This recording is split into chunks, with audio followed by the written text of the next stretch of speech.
I feel that this again. Why do I always do this? This is something that a lot of us carry about. That's the shame of starting over and over again. Starting over. Let's talk about starting over. How many times have you started over? I mean, literally, actually starting over. How many times have you started that diet over? That diet, that budget, that YouTube channel, that Instagram page, that business, that particular goal you set for yourself. Every time you say, you know what, I will start again. Or the fifth time you come back and say, you know what, this time around, I'm actually serious. I'm starting over again. And how many times have you heard a voice in your head telling you that's what you always say you're starting over? It's nothing new. And you start to feel guilty or you even start to feel ashamed. And sometimes starting over might feel like an embarrassing part of your life, right? But what if I told you that it might actually be one of the powerful parts of your life? This is something that a lot of us carry about. That's the shame of starting over and over again. Not everybody can relate to that, but I'm sure so many people can relate to that. There is this shame that comes with starting over and over again. When you've started something, you've been known for that thing, then you stop, then you start again and again and again. It might be a business, it might be a project, it might be a mission, it might be a resolution, it might be a change in lifestyle, anything. When you've had a track record of being that person that starts something over and over again, you naturally feel this shame, and that's why a lot of people don't even bother trying again, because they don't want to feel that shame, they don't want to feel that disappointment. And now there's a difference between disappointment and shame. Disappointment is saying this didn't work. Shame is saying I didn't work. There's a difference in the two, but we often intertwine both of them, thinking, you know what, I failed at this again, or I'm starting again, that means I'm a failure, I didn't get this right, or why do I always do this, why can't just I follow through? Some people just end up giving up altogether. Some people also find themselves in toxic or harmful life situations, maybe marriages, relationships, or anything. But the fear, the disappointment, the shame that comes with starting over just keeps them stuck, and they are not able to just move forward. If you are someone who has had to start something over and over again, the shame can get louder over time, and it can come off as you internalizing and telling yourself, you know what, maybe I'm not so good at this, maybe this is who I am, maybe I'm not able to see anything through, maybe there's a problem with me. And sometimes you even convince yourself that this is actually proof that something is broken in you. Honestly, life happens, things fall apart, priorities change, people get busy. For women, you might get married, or maybe you have babies and your career has to take a hold, or your business is affected, or even for a man, you have a family and it has affected things, or your business just didn't go as planned, or things just cause people to fall by the side. And let's be sincere, sometimes it's actually as a result of our own decisions. And yeah, it's okay. Two truths can actually coexist, and that doesn't mean that you cannot start from the beginning. It's okay, you are not disqualified. And sometimes you just change your perspective on life, what you think, what you believe in. You're actually allowed to change your mind. You are allowed to unlearn what you have been conditioned to believe. You are allowed to change your mind about the things that you previously spoke about, or things that you previously thought about. I don't know about you, but for me personally, there are some perspectives I used to have last year that if you ask me this year, I have a whole different perspective. I don't believe in what I believe in, let's say last year, in certain things, not everything, of course. So it's okay to change your mind. It's okay to, do things differently. You are allowed to do better when you know better, without actually seeing the previous version of yourself as maybe worthless or confused or not even knowing what you were doing. You are not defined by your weaknesses or by your disappointment or by your, in quotes, failures.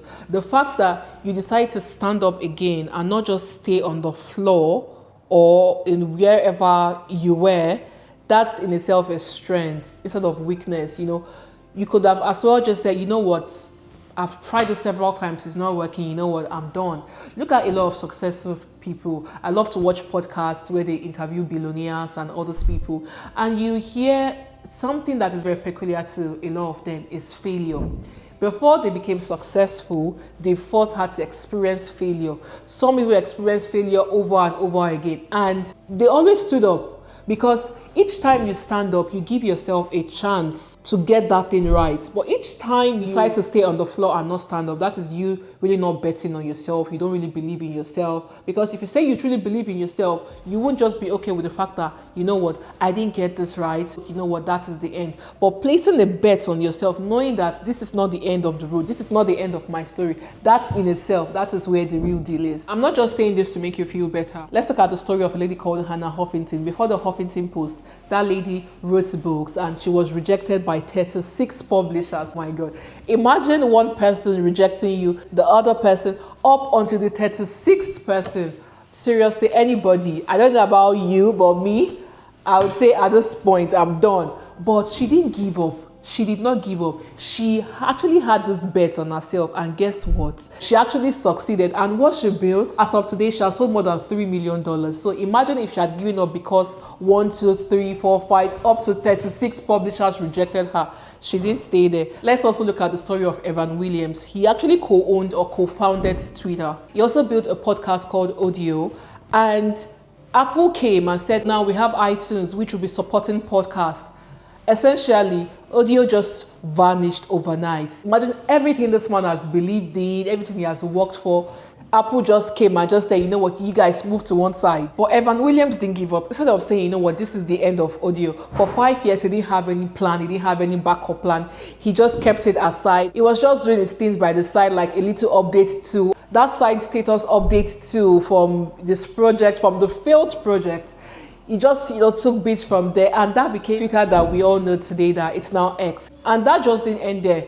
We look at the owner of KFC, Disney himself, and a lot of other successful people. In life, you need to learn to bet on yourself, even when you look crazy. It's okay to take time off that business. It's okay to still leave that business by the side while you put yourself, you put your life together. Don't feel like because you see successful people that they've not had their own struggles. Nobody's posting their struggles, their failures, their challenges online. Nobody's doing that. Everybody's showing the successful part, the good part, as you should.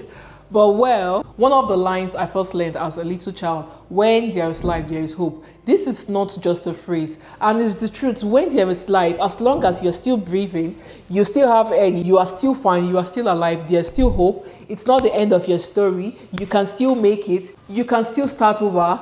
You can still move, you still have motion. And what you do not know is that motion is actually mercy, the mercy of God. The grace of God is not just a one-time event that just ends there. The grace of God renews every time. It's new. It is new every morning. It is made new all the time. It meets you not only when you are at the top or only when you are at the middle. Even when you are on the floor, you feel like that is the end of the road. You feel like, you know what, you failed. It can still meet you even there. So what are the steps to starting over? Number 1, stop counting your number of restarts. Number 2, separate the behavior from your identity. You are not this because you overspent again. You are not this because you couldn't skip that business. You are not this because you started eating again and you could not go on that diet. You are not this because that business failed. You are not this because you couldn't keep that particular challenging job. You are not this because you left that toxic relationship. You have to learn to separate. Number 3, you don't have to be dramatic about your restart. You don't need to have a big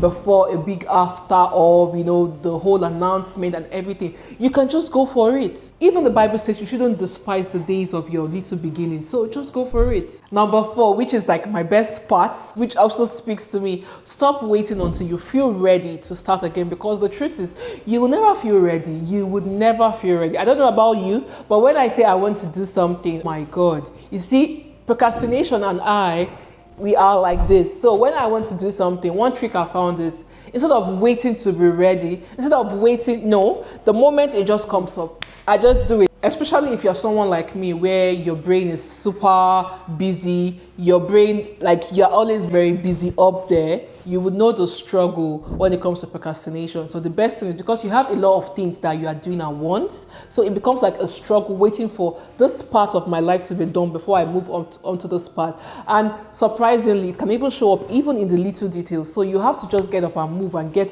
to do what you have to do. So wherever this video has met you today, let's say it's your count 1 or your try 2 or 3 or 4, it doesn't matter. you can always start again. See this as your sign to get up and do that thing again. And maybe you've even lost count. Maybe today is the day you have decided that, you know what, today is the day. See it as your sign. You are allowed to begin again without explanation, without apology, without being dramatic about it, without announcement, without a perfect explanation, without anybody's permission. You just need God's grace and you already have it, so go for it. And one day, maybe not today or tomorrow, but one day you will look back to the season where it felt like you had to pick yourself from the floor again, you had to start over again, you had to move into a new country, a new city, a new job, a new business, a new this, a new that. You will look back and understand and see that, wow, maybe this was part of my story. Now it all makes sense. And you will realize that it was not a setback, it was just part of your story. So get up and start over.